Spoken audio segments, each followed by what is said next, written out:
The boy wanted to feel like an adult, so he trapped his family in a pit in the woods to prevent friends and family from looking for them. John picked up his parents' phone again, imitating their voices to excuse himself from everything. Then he drove his father's luxury car out of the garage to experience driving for the first time. Then he drove to the town ATM, inserted his father's bank card, and withdrew $50,000. He planned to experience the joys of adulthood. It's only been 3 days. His mother's good bestie came to his door, but John already had a plan. He lied that his grandfather had died a few days earlier. His parents had gone back to the funeral with his sister. They won't be back anytime soon. He stayed at home because he had to take extra classes. John lied without a drop of water. The woman didn't suspect a thing. After successfully escaping his mother's bestie, John remembered his family inside the pit. He approached the pit trembling. His parents asked John why he was doing this. However, John did not say a word. He threw the fried chicken into the hole. Then he left the forest. He put the game console in his room and started to play without any worries. Meanwhile, his family is trying to climb up because the hole is so deep. It's impossible to climb up with your bare hands. The sister is hungry and picks up food, but her father stops her. It seems to him that this food is John's charity, but hunger compelled them to eat. Meanwhile, John at home is playing the piano in a relaxed manner. In the face of the pouring rain outside, he was not the least bit moved. Compared to John's comfort at the moment, the 3 people below the pit are in trouble because there was no cover at all. They were drenched by the rain. Until the next day, John remembered his family in the hole. To prevent them from dying of cold, he thoughtfully brought them blankets. His mother pleaded with John to let them go. However,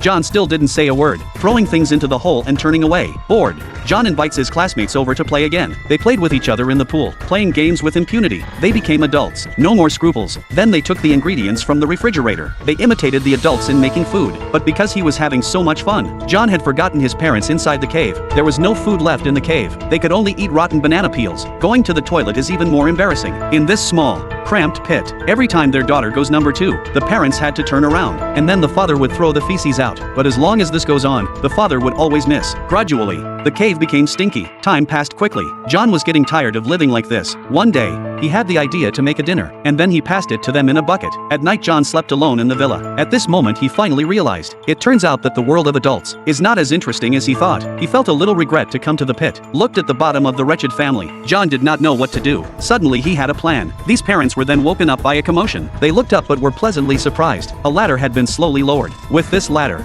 they finally escaped from the pit. Just as they were looking for John, they found a body floating in the pool. The parents thought John was too guilty, so they fished him out. They didn't realize that John had done it on purpose, to ease their anger. In the end, everyone worried John would do anything foolish again, so they didn't blame him. Finally, the father brought in a forklift to fill up the pothole that had caused so much harm.